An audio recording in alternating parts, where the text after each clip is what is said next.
स्वागत है। आज हम टोनी रॉबिन्स के काम से फाइनेंशियल फ्रीडम या वित्तीय स्वतंत्रता पर बात कर रहे हैं। हमारे पास वित्तीय स्वतंत्रता के 7 सरल कदम किताब के कुछ अंश हैं। ये मतलब दुनिया के 50 से ज्यादा टॉप इन्वेस्टर्स जैसे वॉरेन बफे, रे डालियो, जैक बोगल, हाँ, उनके इंटरव्यूज पर आधारित हैं। बिल्कुल। और इसका मकसद सिर्फ पैसा कमाना नहीं है ना? नहीं, बिल्कुल नहीं। असल में ये दौलत बनाने के पीछे का जो राज है उसे समझना और आम लोगों को एक साफ रास्ता दिखाना है। एक प्रैक्टिकल प्लान जिससे लोग अपना फाइनेंशियल फ्यूचर सुरक्षित कर सकें। हाँ, ये कोई जल्दी अमीर बनो टाइप स्कीम नहीं है। ये है कि पैसे के नियम समझो और जो जानी मानी स्ट्रैटेजीज हैं उन्हें इस्तेमाल करके पक्के तौर पर अमीर बनो। सही, धीरे धीरे लेकिन निश्चित रूप से। तो ये जो पूरी सोच है ये उन 7 कदमों के इर्द गिर्द घूमती है। ये एक तरह का रोड मैप है, हाँ, एक फ्रेमवर्क। और पहला कदम ही मानसिकता से जुड़ा है कि सिर्फ खर्च करने वाले नहीं, निवेशक बने। बिल्कुल, ये माइंडसेट शिफ्ट बहुत जरूरी है। मतलब पैसे को सिर्फ उड़ाने की चीज ना समझकर उसे बढ़ाने का एक टूल समझें। और ये सीधे तीसरे कदम से जुड़ता है, अपना स्वतंत्रता कोष बनाना। मतलब लगातार बचाना और उसे इन्वेस्ट करना। छोटी शुरुआत भी चलेगी। हाँ बिल्कुल, छोटी शुरुआत भी मायने रखती है। और यहीं पे वो कंपाउंडिंग की ताकत आती है जिसके बारे में स्रोत काफी जोर देता है। हाँ, कंपाउंडिंग। कहते हैं कि मार्केट को टाइम करने की कोशिश से बेहतर है कि मार्केट में टिके रहो। जी। लेकिन ये कंपाउंडिंग है क्या असल में? क्यों कहा जाता है कि जल्दी शुरू करना इतना पावरफुल है?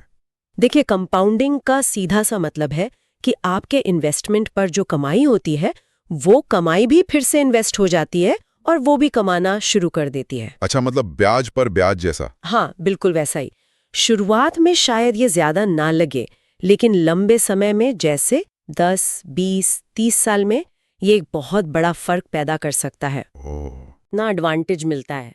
उनके पैसे को कंपाउंड होने के लिए ज्यादा साल मिल जाते हैं। समझ गया। तो निवेशक बनना, जल्दी शुरू करना, कंपाउंडिंग का फायदा उठाना, ये तो ठीक है। लेकिन दूसरा कदम था खेल के नियम जानना। हाँ, वो भी बहुत जरूरी है। और इसमें एक चीज जो मुझे चौंकाने वाली लगी वो थी फीस का असर।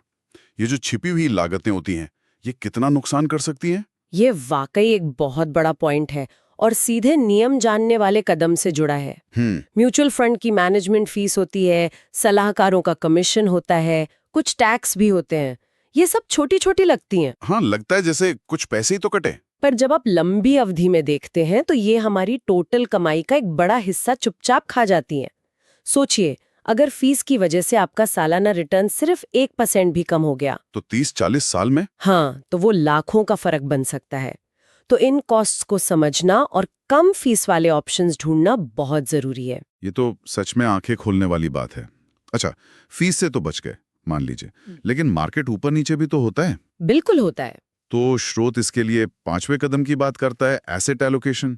हाँ। और खासतौर पर रे डालियो के ऑल सीजन्स पोर्टफोलियो का जिक्र है। ये क्या चीज है? एसेट एलोकेशन का बेसिक आइडिया है, सारे अंडे एक टोकरी में मत रखो। हाँ, ये तो सुना है। मतलब अपना सारा पैसा सिर्फ एक ही जगह, जैसे सिर्फ शेयर्स में ना लगाकर उसे अलग अलग एसेट्स में बांटना, जैसे बॉन्ड्स, शायद थोड़ा रियल एस्टेट, सोना। अच्छा, इससे रिस्क कम होता है? हाँ, इससे रिस्क डाइवर्सिफाई हो जाता है, बढ़ जाता है।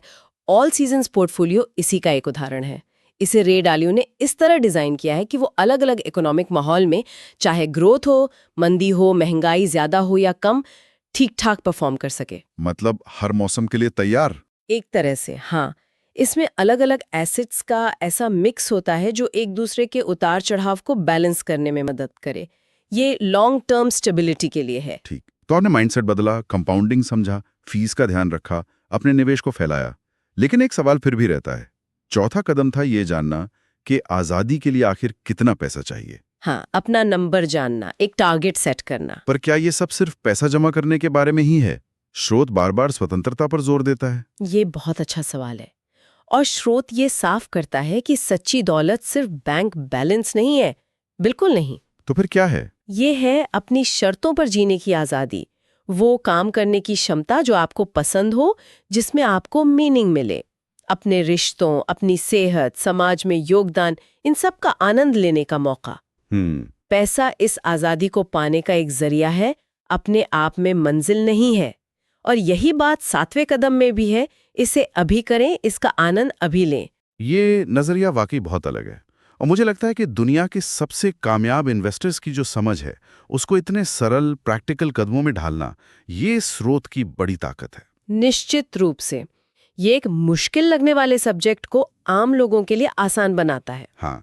हालांकि कुछ कमजोरियां भी बताई गई हैं, जैसे किताब काफी लंबी है अच्छा। और शायद जो लोग पहले से इन्वेस्ट कर रहे हैं उनको कुछ बातें थोड़ी बेसिक लग सकती हैं, और कई उदाहरण अमेरिका के हैं। हाँ, ये हो सकता है।